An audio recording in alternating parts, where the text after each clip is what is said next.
we just want to see how well y'all are doing with your thinking.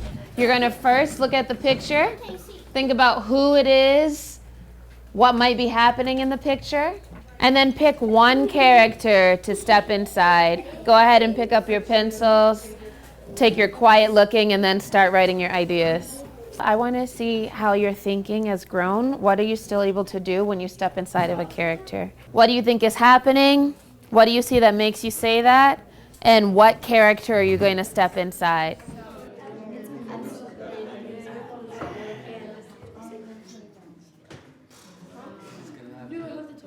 Y'all feel free to keep writing, but if anybody got stuck, we're just going to hear some ideas for 1, 2, and 3. I'll start by sharing Devin's and then we'll go. Devin said that they might be getting water, and what did he see that makes you say that? All of them have buckets. There's lots of different buckets. Rejanique, what do you think might be happening? I think he's washing clothes because he had a basket of clothes and he drying them and washing them and stuff. I see what you're saying. You think they might be washing clothes because you see basket of clothes and then you see them, what you said, might be washing or drying. So now let's move down to stepping inside, picking one character. If you're raising your hand, that means that you can clearly describe the one character that you want to step inside. What's your character? The little boy sitting on the ground. Who is your character? My character is the lady with the bucket of flowers. Oh, the lady with the bucket of flowers. Who is your character? The lady holding the bucket on top of her head. The lady holding the bucket. Here's what I like. Some people said it was a basket. Some people said it's a bucket. You get to choose based on the detail you see. It could be either one. If you do not have a character written, now is your time to write it. No, my character is the blacksmith. Sorry, the blacksmith? Yeah, the guy with The guy, oh, that could be a fire. The guy by the fire, he could be a blacksmith. Nice. My character is the beans that the little black boy has. The beans, yes. Let's go ahead, get some creativity in here. Sternisha, who is yours? Mine is the man that pulling out the hay. Oh, yes. I also thought that kind of like it could be hay, the one, and I see his hands. Y'all, these are so clear. Okay, your character? I'm the man with the hat on.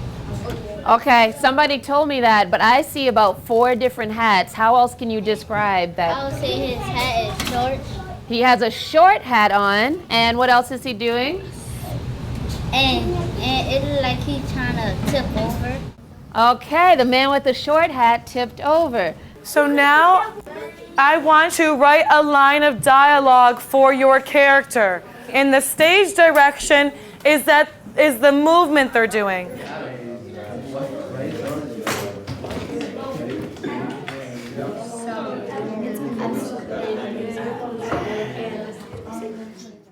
We are going to perform our lines. Get out of my way, I need to wash my clothes. Oh, and she had her hand on her head for the stage direction. Sternisha. We need this hay for clothes. So she's kind of like raking in the hay? Yes. This basket of plants is dirt, and I feel the dirt, and the water's all over me. Nigel. Where can I help now, mister? Oh, so he's the little boy waiting. Mayandra. Lord, this bucket is really heavy, guys. Oh, she's like falling over as she said it. Keisha. We need water to help us out. Okay, Jaheem. This is hard work, man.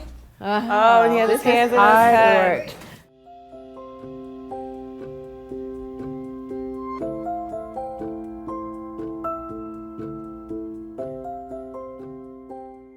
When they had to step inside the character, I was able to see what they were noticing in the picture and what was sticking out to them and what they thought was important, because they had to say the line of dialogue.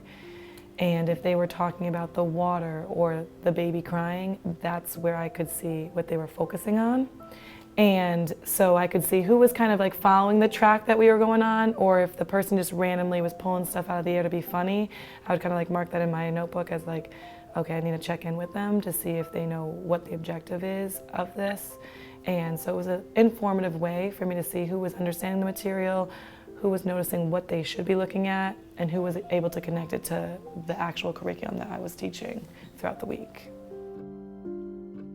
They also learned a lot about drama. We have a whole unit about stage directions, characters, character emotions and feelings, and through this step inside routine, they were able to learn that, but it was a real life experience. It wasn't just me saying, and look at this, in the parentheses they have the stage directions. It was, let me create my own stage directions and act it out. And so that sticks with children more than me just showing them a play, because they were actually creating it and doing it themselves. I think what surprised me the most was those reluctant students, or the students that don't really raise their hand. I know that when we used to say who wants to share their ideas, everyone's hands would pop up, and they were jumping right into the material. And so that surprised me the most, is that this routine really works for all children, my highest students to my lowest students, to my shyest students to my outgoing students. It lends a different hand to them, and they can really feel comfortable in the classroom doing it. It's not as hard as it might seem. Even though you think you need that co-teacher with you, after a couple of lessons, a couple of weeks going through it all, you can actually do it independently.